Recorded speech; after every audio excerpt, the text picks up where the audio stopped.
Robin Hiesinger is a professor of neurobiology at the Free University of Berlin. His neurogenetics lab uses the fruit fly to define mechanisms that underlie cell specificity for synaptic wiring.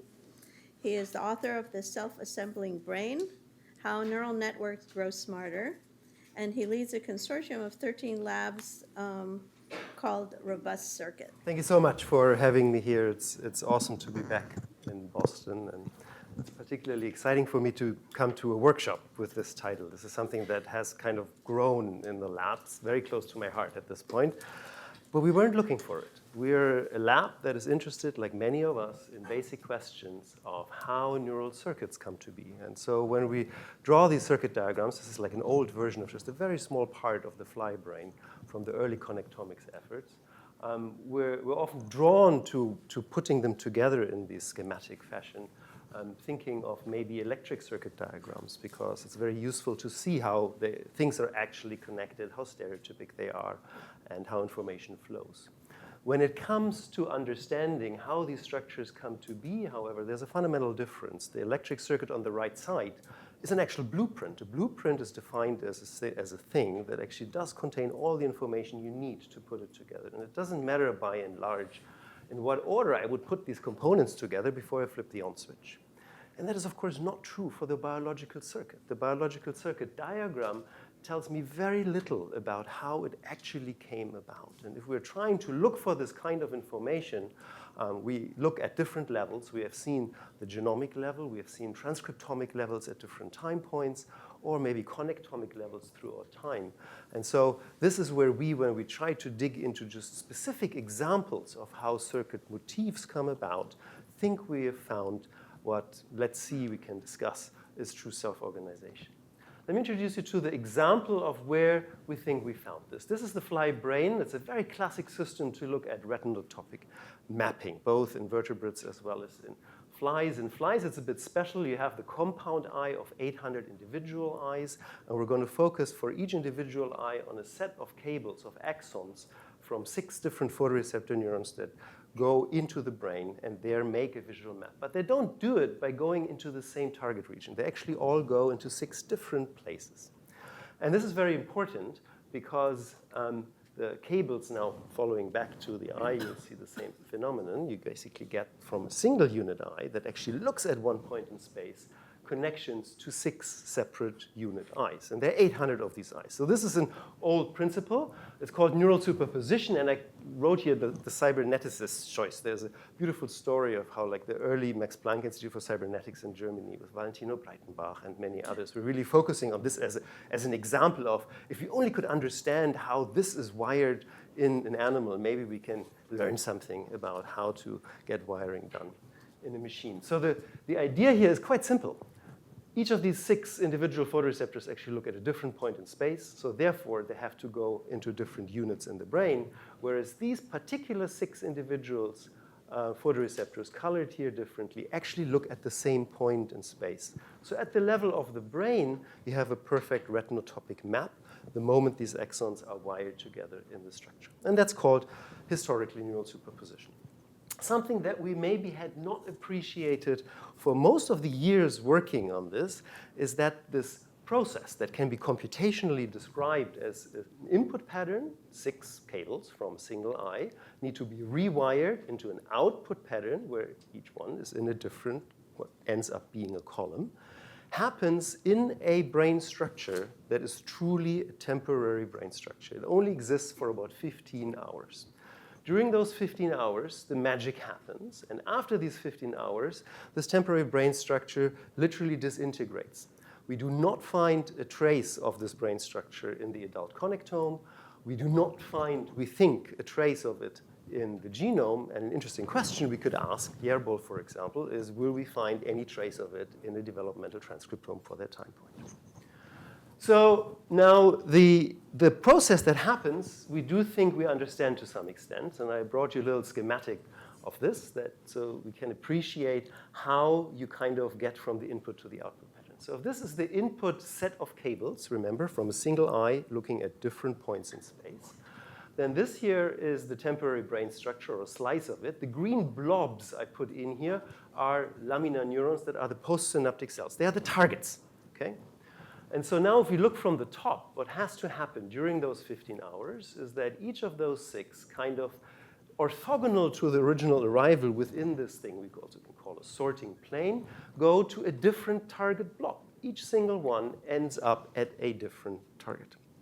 If we now look at just an individual photoreceptor axon from this set of axons coming from a single eye, we pick the number 3 here because it has the longest path. It's kind of interesting to understand how it doesn't do anything here or here, but really goes to this particular target region, and look at all the others that go there, then of course you get a number 2, a number 1, 6, 5, all from different bundles.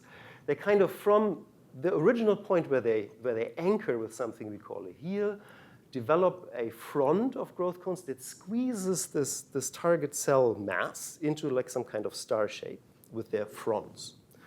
And when that is done, you have a new wiring pattern. You just grow underneath the sorting plane the fronts into columns. It's a new output pattern. You get 800 columns.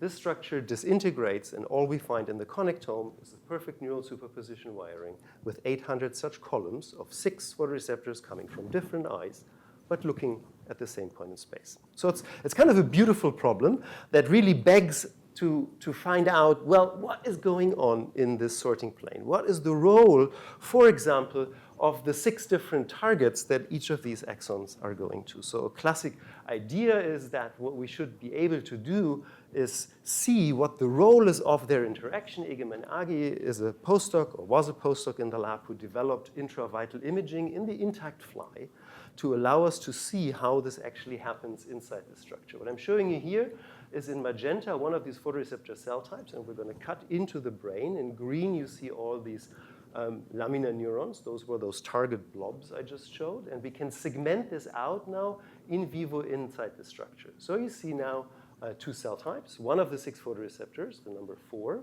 and all of the laminar neurons in green. We can zoom into this structure. This is at the beginning of superposition sorting, so we have not yet rewired the structure. And this is intravital live imaging in the living fly that actually survives the experiment. So we only look at data sets after the fly is a completely normal adult fly. And so this is what this looks like in time. In about 10 hours, these photoreceptors grow from, we like to pick this one because it's one of the 6 that grows in a horizontal line towards their green target cells. And at a time point, about 35% of pupil development, they have grown their full length. Obvious experiment, let's kill the target cells. So here's one of those experiments. We're doing a sparse killing experiment. You can see there's a region here where basically all of them are gone, some other regions where there's a heterogeneity of these cells left. And if we now look at this in life and just appreciate even the separate channels, you see they don't like to be halfway there. I mean, their fusions and things are not quite right. The photoreceptors seem to be okay at the beginning of the process, and now we can ask what happens over the next 10 hours of extension. So this is superposition sorting. And the surprising result is this, that the laminar neurons continue to fuse and form clusters, and so it's a disaster. It's really the target grid is just not there. From the perspective of the photoreceptors, it's as if nothing had happened. They don't care. So they're completely oblivious to the one thing that you would have thought is really something they could use to actually make the right so-called targeting connections. Now we know that they really don't care because of this particular experiment. This is an entire optic lobe of a fly where through a developmental perturbation of wingless signaling in this case, we can detach hundreds of these axons to not go where you normally form the temporary brain structure. This is what it looks like during those 15 hours.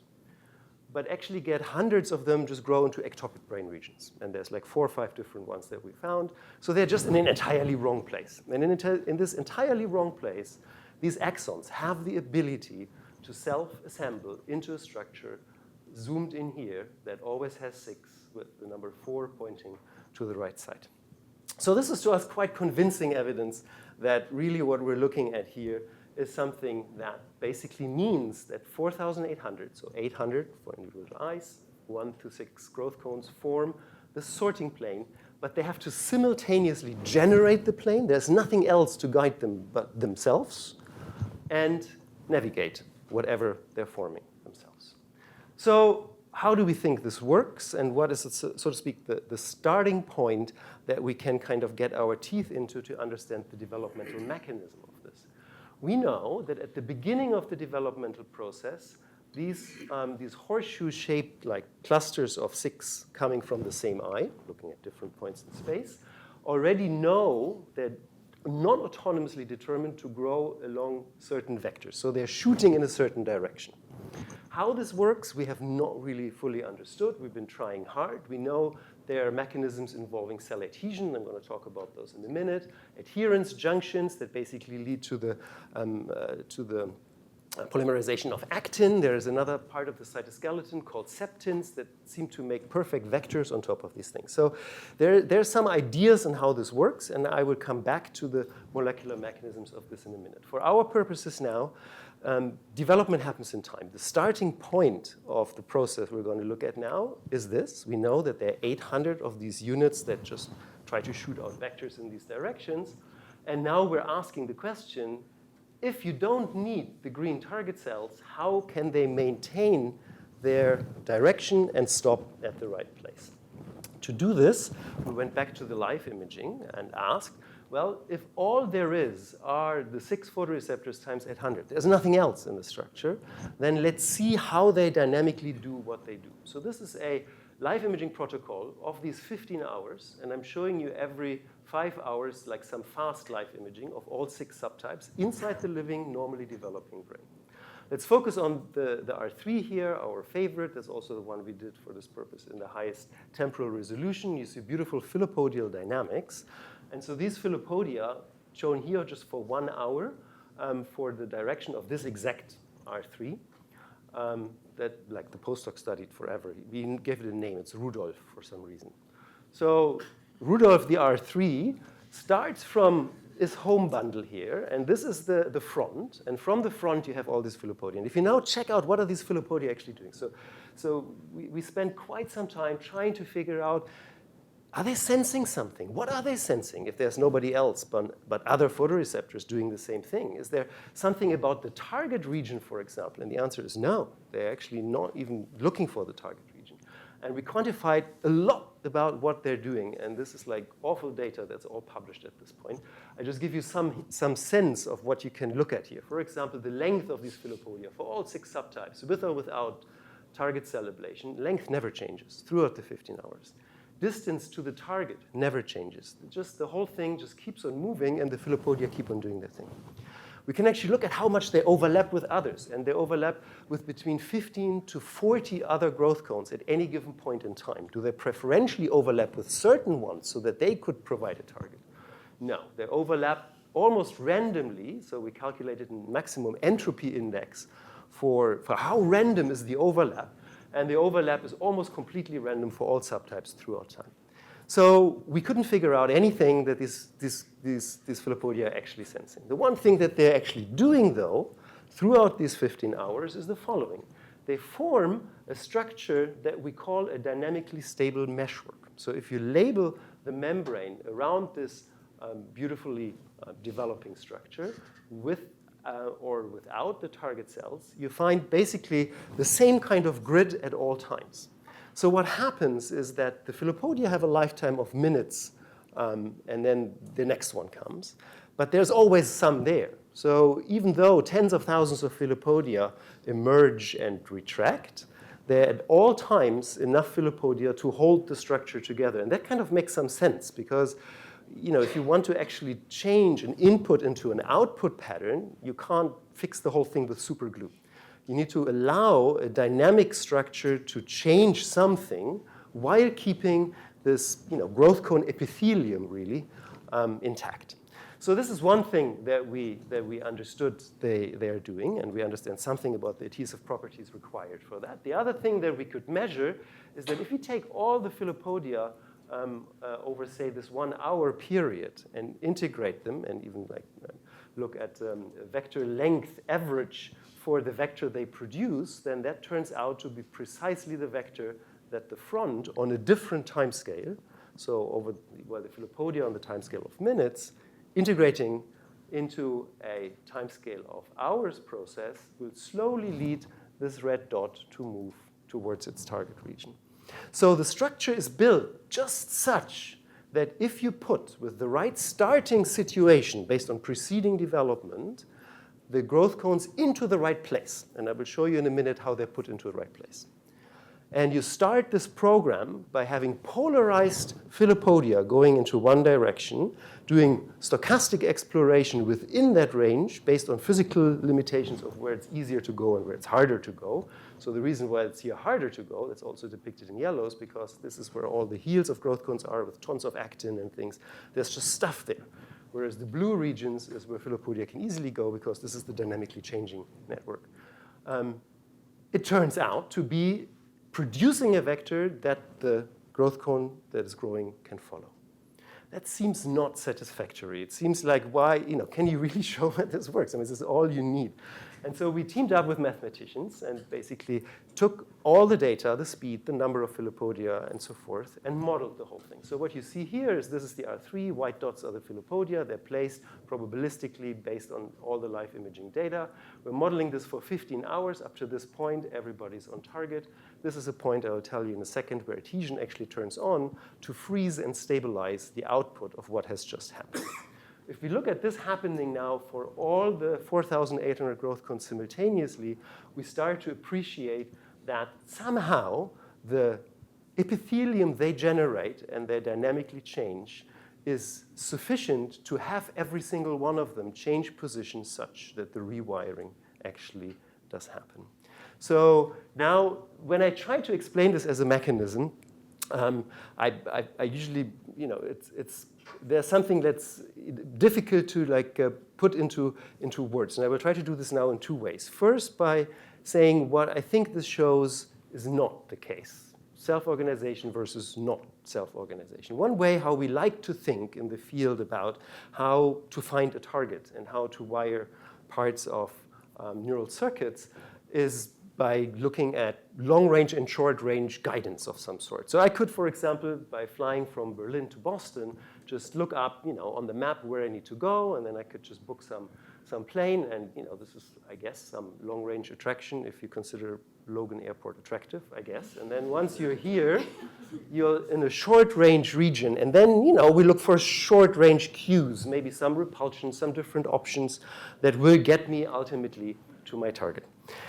There are three fundamental problems with this in light of what I've just shown to you. First, none of these 4,800 growth cones had Google Maps. They don't know where they're going, and the structure and the targets that they want are not in their, for lack of a better word, mind at the beginning of the developmental process. Second, the target doesn't actually exist. In a way, at the time point I just set out and boarded the plane in Berlin, I did not only not know whether MIT was built yet, but it probably wasn't even there yet. Maybe Boston was, and it's like an early developmental period.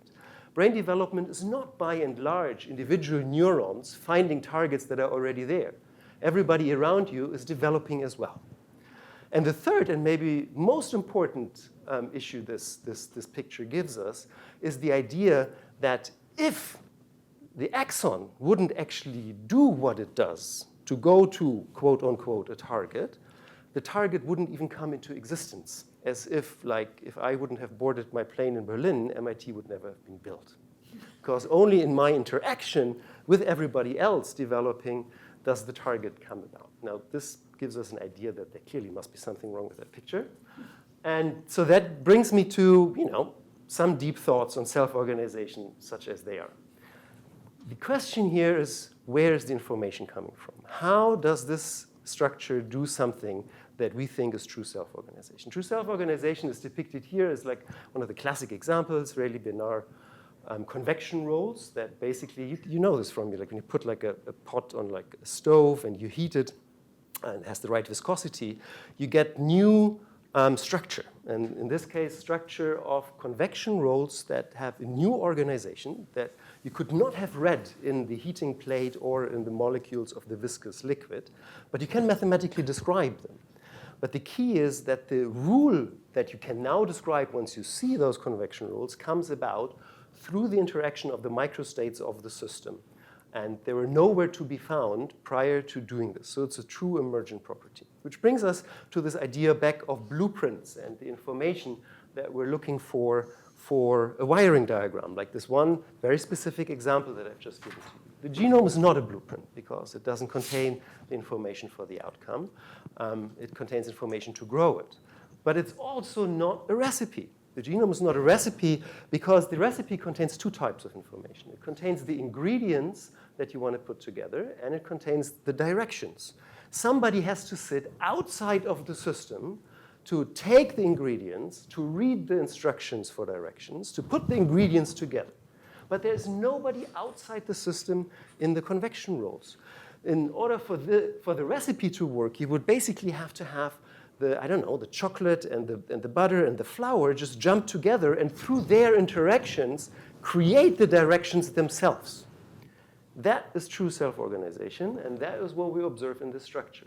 There are no places where we could find the rules for, say, the vector elongation of one of these growth cones to be found other than in the interaction of the extending growth cone with all other extending growth cones at the same time.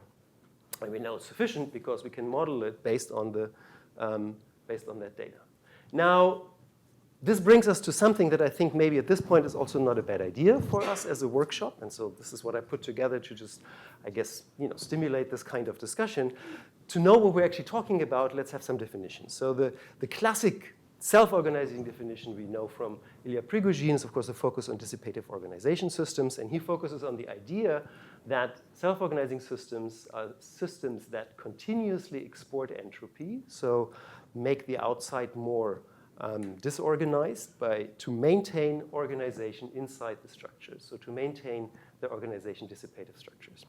What is not included in this, but that's very important to us now also looking at development, is that the local component interactions actually create the rules and levels of organization. And I put levels of interesting organization, interesting in brackets, because we're not interested in convection rules. We're interested in like how things become more and more organized in a way that, what is interesting? Interesting is in the eye of the beholder in a biological system. That's typically evolution. So how can a system be, for lack of a better word, programmed that way to actually go through a process like this that leads to rules that actually lead you to organization in time? Organization grows in time with likely no one-step transformation or mechanism.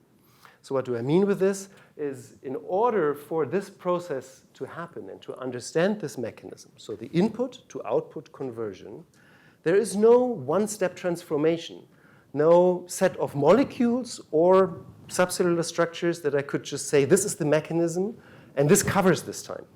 It's the actual process as it unfolds in time that creates the rule, and only if I observe and model that process will I find the actual creation of structure growing in time. Okay, so what do I take from this? Actually, something quite positive. I'd argue that during development, self-organization does have explanatory power, but it has most and maybe only explanatory power for well-defined, time-limited processes.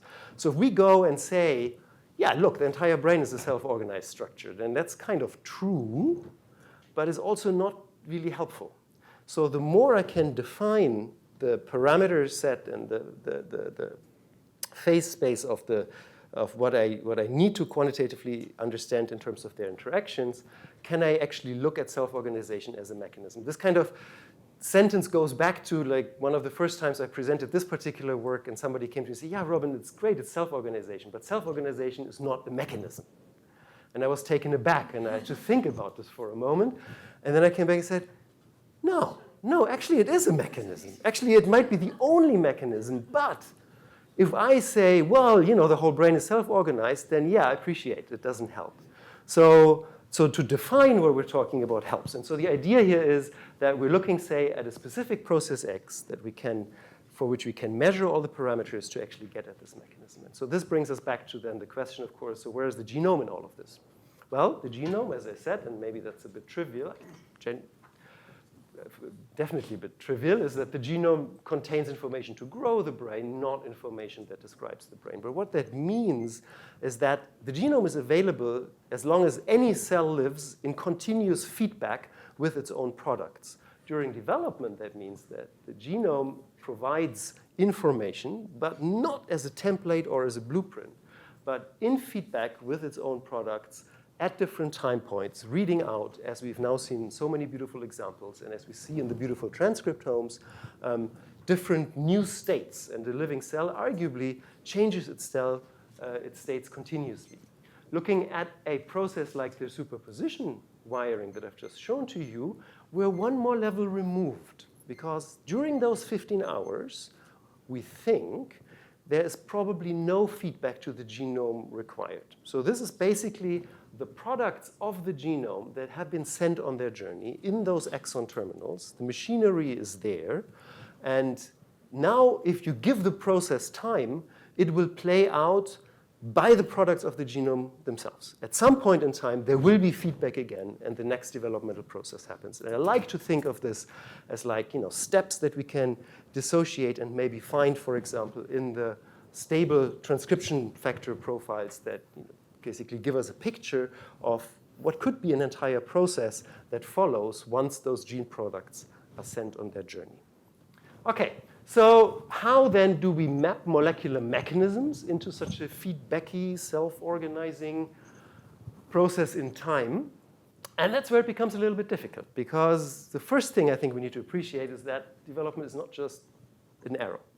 There are a truckload of decisions that happen in what we could draw as some kind of much more complicated decision tree, like fates of individual cells that had to become a neuron A or B at this choice point and then grow their exon left or right. And any given particular process X that I'm looking at is only a very small subset of the decisions within this entire decision tree. And we need to be looking when and where neurons make actual choices in such a decision tree. Now, the idea that the output of any preceding developmental step affects any subsequent step, actually the output becomes the input for the next computation, if you want to call it that, is something I call algorithmic growth. And it has fundamental, very obvious consequences.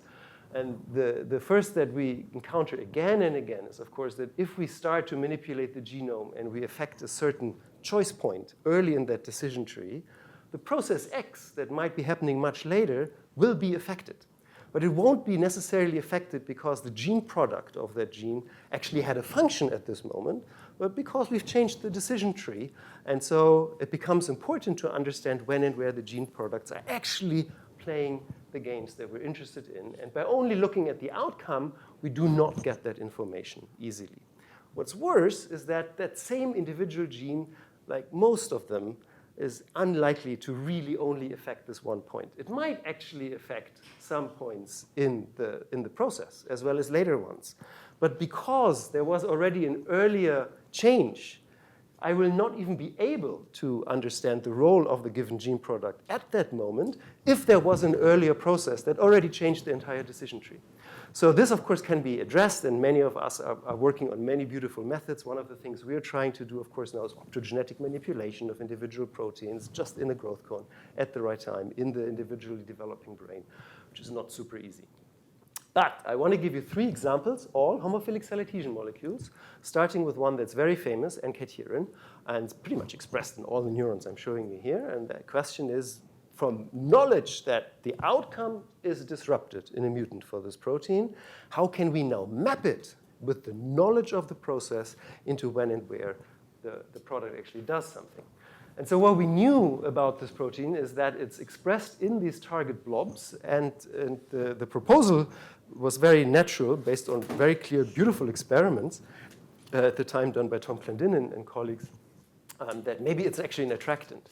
Now, that didn't jive with us killing these cells and finding there's nothing wrong. So we repeated basically this particular experiment, see what happens if you take this molecule out of the target cells, but we now do it live. And we start at the time period just in the middle of superposition sorting. At 35, it's done.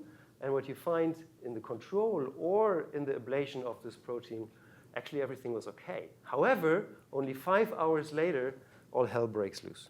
So it matters a lot when you're actually looking what is happening. So it turns out the phenotype of taking this protein out is the same, whether I kill all the target cells or just take NKT out of the target cell. And what it does is it stabilizes the outcome of self-organization. It doesn't have a guidance function in the process. It actually has no role whatsoever, at least not in the target cells, for the actual sorting process. So that didn't help us. So we're basically being caught by this trap of when exactly are gene products doing what in time. And the only way we feel we can get at this is by actually looking at the time and at the place when it happens. Second example, a cell adhesion molecule called Sidekick.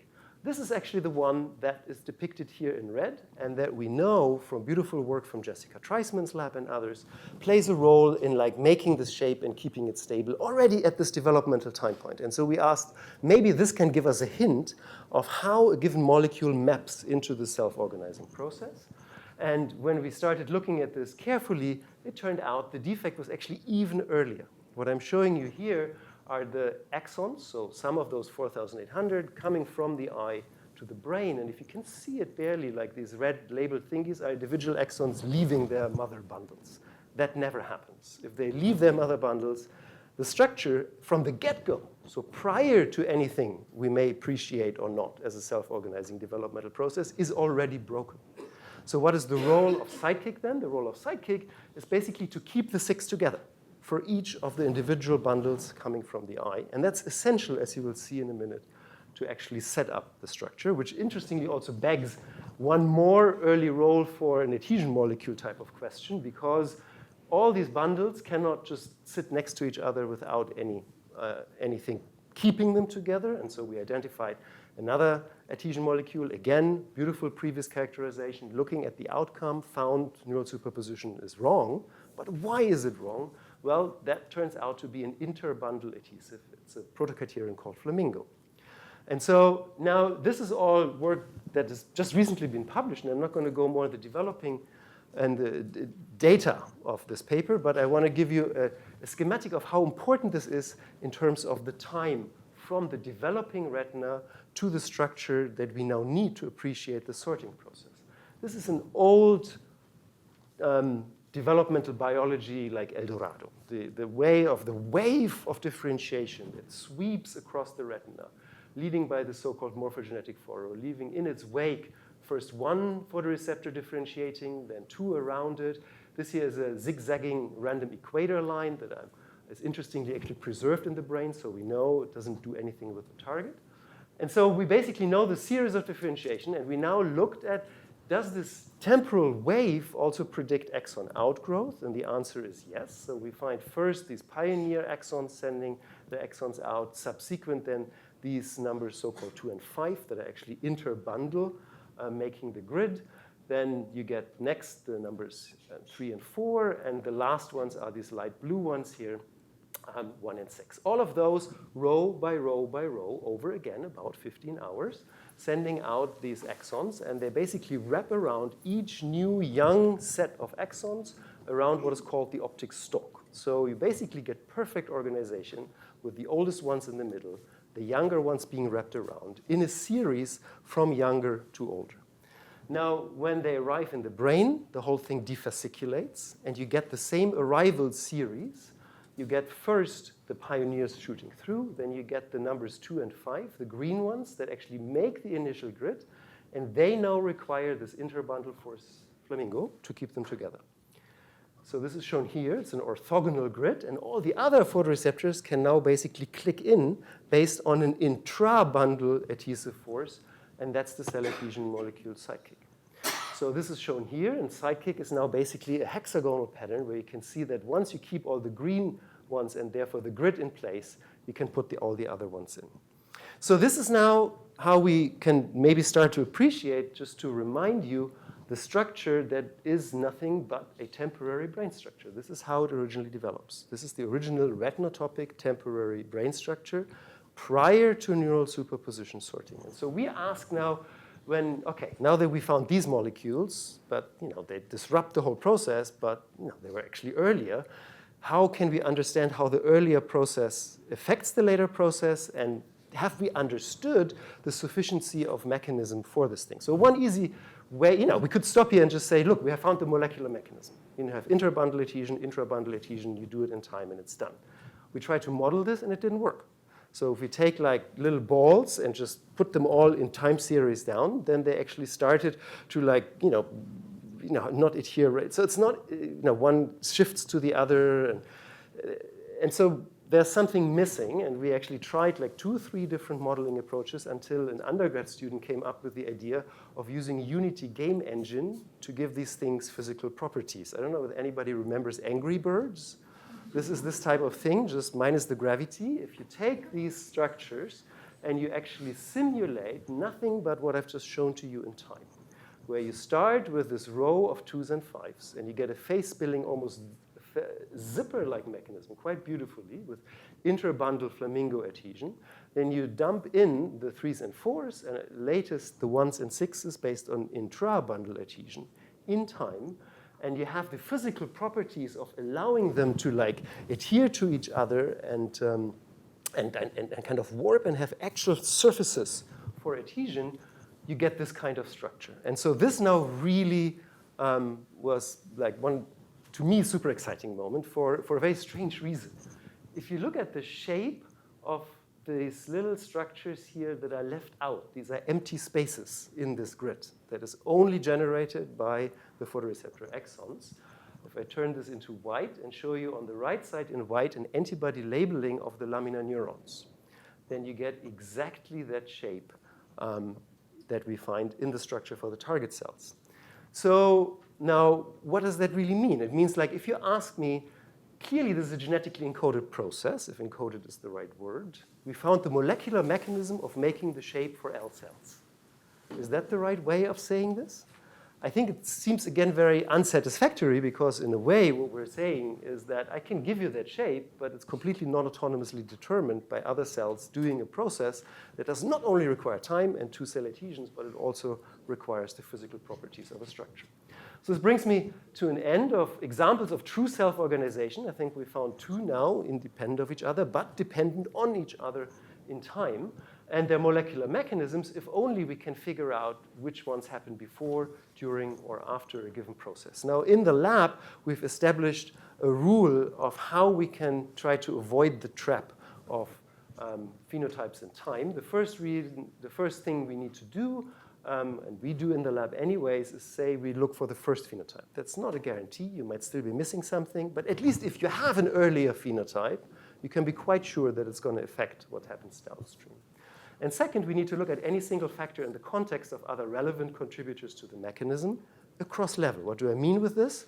It's not enough to just take, say, flamingo or sidekick to understand this process, not even in time. At a different level, the biophysical properties of the structure become part of the rule. And without the physical properties, the molecular mechanism would not be sufficient to actually explain, certainly not to really simulate and model the entire process. So what have we learned about roles of self-organization during fly brain development? Instances of true self-organization do have explanatory power during development because their mechanisms only come to be through component interactions in time. And for the processes I've just shown to you, I do not see any other way of understanding the actual mechanism. I cannot reduce it to anything less than the components, at least not in our models, that I've just shown to you. And then the unlikeliness that such a mechanism will be uncovered by a single gene mutation to us is striking because we find that you need a number of molecular and subcellular structures to work together, and such composite instructions reach across levels, for example, including physical properties, as I've just shown to you. And then maybe last, these are, once we dig deep into the process of how these mechanisms work, just the 2 cases we found, but maybe they're just not the exception. And with this, I want to thank the people in the lab who did the work. I showed you the work of these PhD students and postdocs, and thank you for your attention.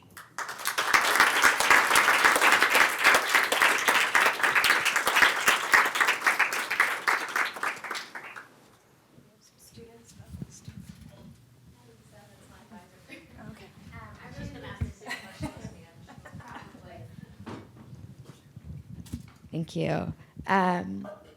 I really enjoyed your talk. I thought it was a great connection between the fields of neuronal pathfinding and ideas within the field of collective migration. I was curious if the extending neurites are truly pathfinding just amongst themselves, or if there's a presence of glial cells that are interdigitated with the neurons during this process. So like, for example, in the embryonic mouse cochlea, there doesn't need to be that destination. The neurites will grow out anyway. However, they grow out straighter and faster if they're growing on an existing glial scaffold. So we studied this. So we did look at the glial boundaries. So this epithelium is only like 2-3 microns thick. And the way it works is that it actually needs to be sandwiched between two layers of glia called epithelial and marginal glia. And if you don't have them, you can't stabilize the epithelium properly. It becomes very wavy, and then physical problems happen. The glia do start to intercalate quite early into the structure, but if we delete them, the self-assembly still works. So in patches of where you don't have any glia, the process is not affected. So we truly do think that based on the data we've seen so far, unless there's some other magic thing that also in ectopic brain regions goes there, it's really just the growth cones. Besides, the model shows that it's actually sufficient to do that. What's key, and maybe I haven't emphasized enough, is that it's purely local interactions. So what we also don't have is, say, an overarching gradient of some outside regulator that would help the structure pattern. These gradients exist, and they play important roles in different parts of development. But for this process, which is also happening synchronously, so again, the second part I showed you is the earlier part that happens in a wave. The superposition sorting is a synchronous process.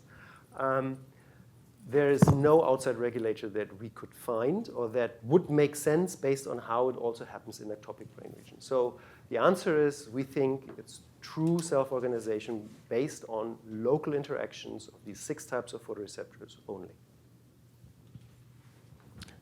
Hi, Robin. I mean, wonderful talk. I mean, beautiful videos. I don't know how you made them. I'll ask later. I don't know how to make them either. So I think it's very important, as you said, to define the terms, right? Self-organization. Yes. So I thought self-organization, as you said at the end, it's some properties like biophysical or physical, right? Which will be kind of a universal. That's what I thought. Then the prediction would be the self-organizing features of the circuits would be always the same. But we know that in the insects, I mean, okay, I'll tell you from other side. No, I think it's also the wrong word. It's not a property. So the whole idea of dissipative organization system requires the process. It's something that can only happen in time. Okay. And only through interactions of components in time will the rules emerge. What rules emerge depend on properties of the individual components, and therefore can be vastly different. Okay. Yeah? So if I have viscous molecules interacting with each other, they give me some strange convection rules. That doesn't mean that molecules that I'm looking at inside brain development gives me convection rules. So depending on the properties of what is interacting with each other, you will get very different rules. And so in the case of the superposition sorting, what basically are the microstates of the system are the Philippodia. So they are creating this dynamically stable meshwork. They have certain physical properties, and they will lead the structure in time to the output state you observe. But the rules and the mechanism for that reaching of the output state had to happen in time. Does it go in the right direction at least? Yeah, I wanted to ask from other side then. Let's say insects, right? There is like a million known species of insects. And as Fenna showed too, right? For example, I think it will be true for many brains. Like let's say insect brains will be homologous at least at level of cell types, right? That's fact, kind of.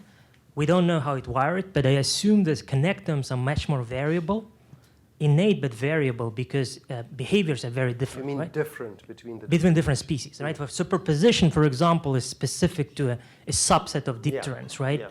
So that's why we're thinking like self-assembly and organization rules would be something which will be universal, regardless of you're going in the same direction again, and so I think let me try to maybe improve on my answer. Just because you have self-organization based on a certain set of components as what you may call fundamental principle of entropy export and having some organization happen, doesn't mean that the exact organization is the same. That's not what's the same about the principle. You may have things like modularity emerging, for example, as a part of how a self-organizing system works. And this is something we see that's more similar. Yeah? So how, for example, the columns are modular structures. We think there might actually be more similarity between flies and vertebrates than we previously thought. And these are interesting things to discuss.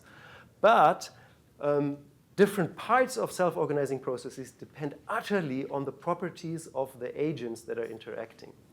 So the growth cones that are establishing the initial retinotopic map based on the physical properties of interaction and create the L shapes, that's a very different process than the process of philopodial interactions, where the interacting agents are a different subcellular structure, and their interactions lead to a different thing that organizes.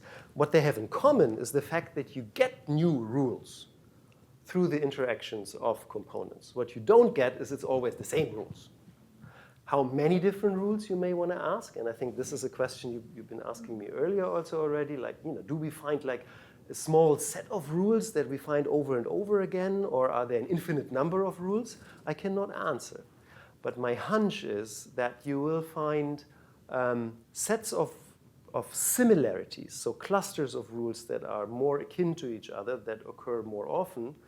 And some very specific cases may have evolved their own very specific things. But I think there's hope in that there are clusters or types of rule sets that we find more often than others. And I think that will probably be good. Last question. Hi. So many of these themes really resonate with me, and I love hearing it presented like this. So one thing that I've been kind of thinking about a lot is that I feel like we've been a bit spoiled by strong phenotypes from single genes. That's right.